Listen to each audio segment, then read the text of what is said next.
মেরে যায়। কি বলছিস তুমি? তো শালিয়ে নে। চুপ কর, আমার মুখের উপর কথা। এবার যদি তোর লেগে আমার মেয়ের বিয়ে ভেঙে যায় না, অগত্য মুখ করি তো বুঝ। ব্যাগ থেকে পড়ি তো অন্য মাটাকে খেয়েছে। এখন আমাদের পিছনে লেগে গেছে। খালামা বাজার করা হয়ে গেছে।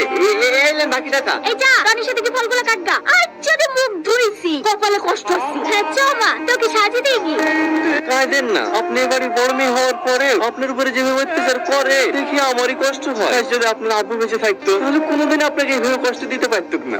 আপনি যত তাড়াতাড়ি পারে ভালো একটা ছেলেকে বিয়ে করে এ বাড়ি থেকে চলে যান। চুপ করো, তোমাকে আমি আসতে বলিনি। এই সালমা, মানুষ চলে এসেছে, তাড়াতাড়ি ফলগুলো রেডি করে নিয়ে আয়। আসছি মা। দাঁড়ান ম্যাম, আমি করে দিচ্ছি। সরি চলছে নাকি?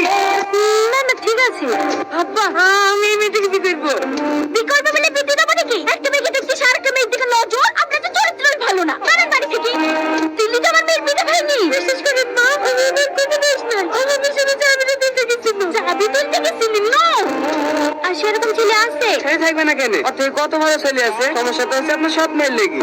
পাতে অনেক লোকের বিয়ে ভেঙে দিছে। বলছে বড় মেয়েকে রেখে ছোট মেয়ের বিয়ে দিছে। তাকে না আপনাকে বড় মেয়েটার বিয়ে দেন। ও বিয়ে দেবো কি করে? ও বিয়ে হয়ে শ্বশুর বাড়ি চলে গেলে বাড়ি কাজ কে করবে? আরে বুঝতে পারলেন না ভাবি, ভাইরে বিয়ে দেওয়ার কথা বলছি। চাবি তুলতে গেছিলি? নো। আর সেরকম ছেলে আছে? ছেলে থাকবে না কেন? অর্থাৎ কত ভালো ছেলে আছে। সমস্যা তো হচ্ছে আপনার সব মেয়ের লেগে। পাতে অনেক লোকের বিয়ে ভেঙে দিছে। বলছে বড় মেয়েকে রেখে ছোট মেয়ের বিয়ে দিছে। তাকে না আপনাকে বড় মেয়েটার বিয়ে দেন। ও বিয়ে দেবো কি করে? ও বিয়ে হয়ে শ্বশুর বাড়ি চলে গেলে বাড়ি কাজ কে করবে? আরে বুঝতে পারলেন না ভাবি, ভাইরে বিয়ে দেওয়ার কথা বলছি নাকি? আপনাদের বাড়ি কাজের ছেলেটার সাথে বিয়ে দিতেন না? এই গ্রামে থাকবে, আপনার বাড়িতে কাজ করবে, দুবেলা দুজনকে খেতে দেবে, তাহলে হয়ে যাবে। কথাটা তো তুমি খারাপ বলনি। এই টনি, ছাদের উপর থেকে নেমে আয়। আসছি খালামা। আজকে ওদের বিয়ে দিয়ে দেবো। হ্যাঁ বলেন খালামা। ধানগুলো গোছানো হলো? হ্যাঁ খালামা হয়ে গেছে, আর 2 বস্তা মতন হবে। ঠিক আছে, আর পরে করিস। যা পাঞ্জাবি পরে আয়গা। কেন খালামা? আর মেয়ের সাথে তোর বিয়ে দেবো। আপনার মেয়ের সাথে? চুপ, আমার মেয়ের সাথে না, সৎ মেয়ের সাথে। ঠিক আছে খালাম্মা, আমি রেডি হয়ে আসছি।